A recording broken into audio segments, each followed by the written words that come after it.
नमस्कार. आज आपण महाराष्ट्राच्या राजकारणातल्या एका अत्यंत रंजक आणि तितक्याच महत्त्वाच्या मतदारसंघाचं विश्लेषण करणार आहोत.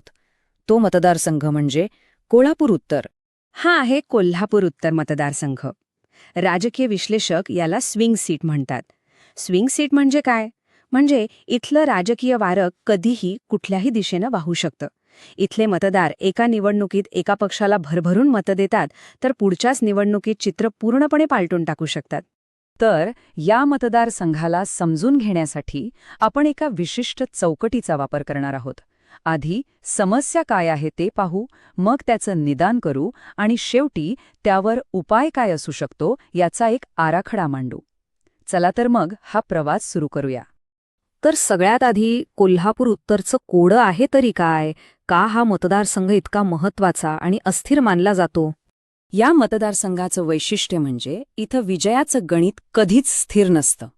विचार करा, जिंकणाऱ्या पक्षाची मतं एका निवडणुकीतून दुसऱ्या निवडणुकीत तब्बल 25% कमी किंवा जास्त होतात.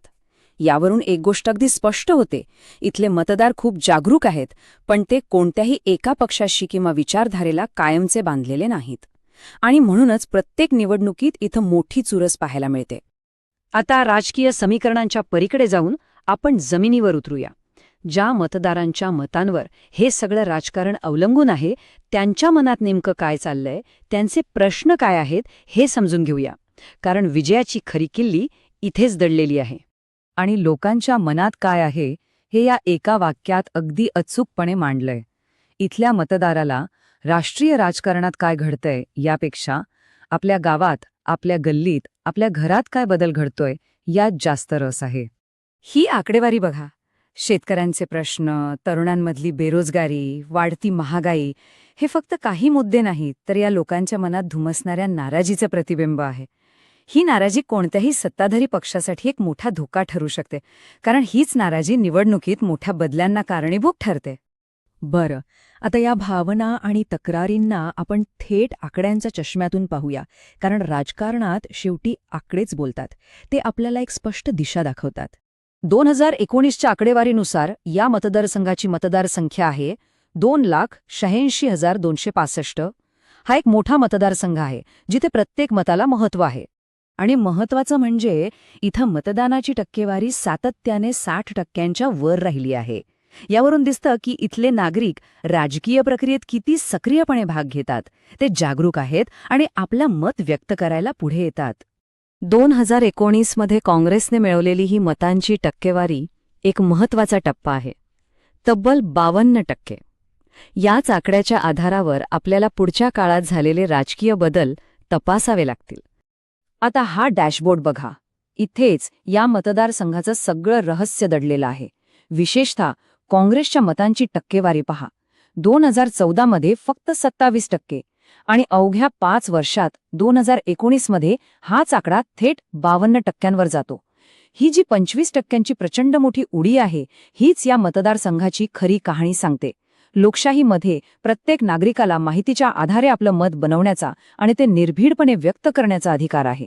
ही मतदानाची आकडेवारी त्याच जिवंत लोकशाहीचं प्रतीक आहे. मागच्या काही निवडणुकांचा इतिहास पाहिला तर मतांच्या टक्केवारीतले मोठे चढउतार अगदी स्पष्ट दिसतात. 2009 पासून आत्तापर्यंत प्रत्येक निवडणुकीत निकाल बदलला आहे. याचा अर्थ एकच आहे, कोणताही पक्ष या जागेला आपली जहागीर समजू शकत नाही. बरं, मग हे सगळं असं का घडतंय? या आकड्यांच्या मागे नेमकी कोणती राजकीय आणि सामाजिक कारणं आहेत? चला आता आपण त्याची सखोल कारणमीमांसा करूया. हे स्वॉट विश्लेषण काँग्रेस आणि मित्रपक्षांसमोरील चित्र स्पष्ट करतं. एका बाजूला 2019चा मोठा विजय ही ताकद आहे, पण त्याचवेळी पक्षातली गटबाजी ही सगळ्यात मोठी कमजोरी आहे. लोकांमध्ये असलेली सत्ताविरोधी भावना ही एक मोठी संधी आहे, तर दुसरीकडे मित्रपक्षांमध्ये होणारी फाटाफूट हा सर्वात मोठा धोका आहे. थोडक्यात सांगायचं तर ह्या मतदारसंघर्षातला खरा संघर्ष 2 पातळ्यांवर आहे. एक लढाई आहे पक्षाच्या बाहेर विरोधकांसोबत, पण दुसरी आणि कदाचित त्याहूनही मोठी लढाई आहे पक्षाच्या आत गटबाजीविरोधात.